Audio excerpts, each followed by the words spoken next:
Willis is a TV presenter that we love. She's a very busy mum and she's a qualified maternity care assistant. Quite a lot of strings to that bow. Multi-talented at the same time. Well, now Emma Willis has teamed up with her friend Giovanna Fletcher and roped-in husband Matt to relaunch her initiative, Be My Guest, to help raise money for charities. And she joins us now. Morning to you, Emma. Lovely to see you this morning. How are you? Emma.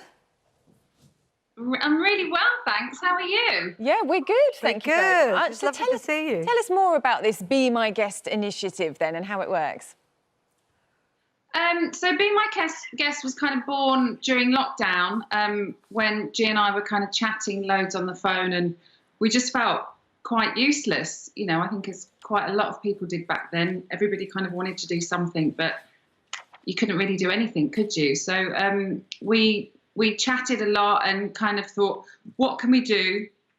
How can we try and help in some small way? So we decided to ask anybody that we knew if they would donate their time in order of a donation from a fan. So Be My Guest was born, and we have tried to rope in as many people as we know to donate their time, and fans can donate £5 and win a video call with them. Well, good for you. You've got lots of big names. You've got lots of big names involved, haven't you? Yeah, we've had, I think you can see some now at the minute, can't you? These are the ones that we've already done. Last month we launched another 10 people, and we had, I have to keep looking at my list because there's so many people. We had McFly last month, Fern Cotton, Russell Brand, Gok took part as well, Gok Kwan, Stephen Mulhern. So we had loads last month, and then at the beginning of this month we launched another bunch of people. So they are kind of up on the website and ready to be donated for to win time with. It's a really lovely idea, and I think we're all kind of, we're seeing even our closest friends and family these days at the moment, aren't we, by video calls. So the idea of throwing in a celebrity feels very natural and really, really good fun. It's a brilliant idea. Listen, The Voice was a casualty, wasn't it, of COVID? It had to sort of be stopped in its tracks. But I understand you now have a date and a time for it to come back. Yeah, I believe so, unless anything changes in the next couple of weeks. But we go and film, I think it's in 2 or 3 weeks, kind of mid-November time. I'm in one of those phases where I'm like, oh, OK, that's in the diary. Is it going to happen? I know what you mean. I think it says there's a special kind of catch-up to get every people up to date on Halloween, basically, Saturday the 31st. And then you'll go ahead with the live shows after that. So that sounds great, isn't it?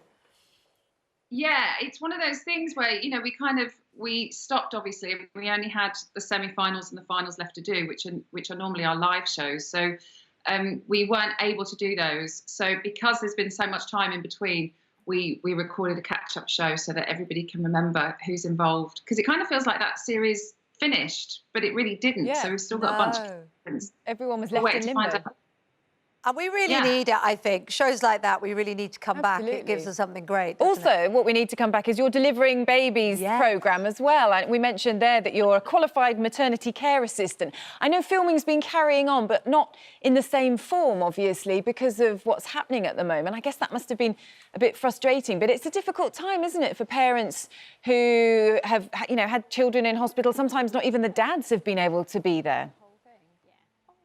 Yeah, I've had a couple of friends actually who have had babies recently, and I've been speaking to them, and also I've been speaking to the girls at the hospital. We were meant to go and do series 3 in April, but obviously that got stopped, obviously.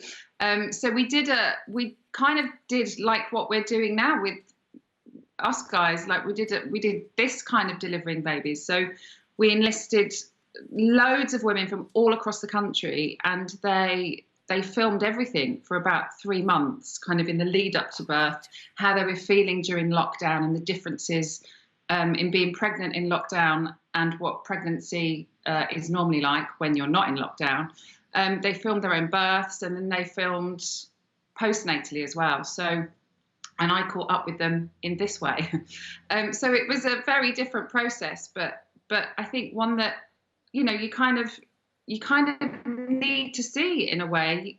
I think everything we think about hospitals at the minute is COVID related, and it is devastating what's happening. So a little bit of kind of joy and lightness coming out of hospitals in the NHS, because babies are being born every day, and it's, you know, it's making people's year, even though, you know, this pandemic is breaking a lot of people's years. So it was a really lovely thing to be a part of actually this year, with so much sadness. Life going on. Yeah. Wonderful. We look forward to seeing that one. And something else, we're running out of time, but I just wanted to talk about quickly. You posted a lovely picture of your son Ace recently on Instagram, didn't you? And were you surprised by the reaction? Because a lot of people were talking about, you know, it's kind of breaking down gender stereotypes. What did you make of what people had to say about it? Do you know what? I was really overwhelmed, actually, because it's just my son in a pink top. And for me, that's kind of normality, because he loves colour.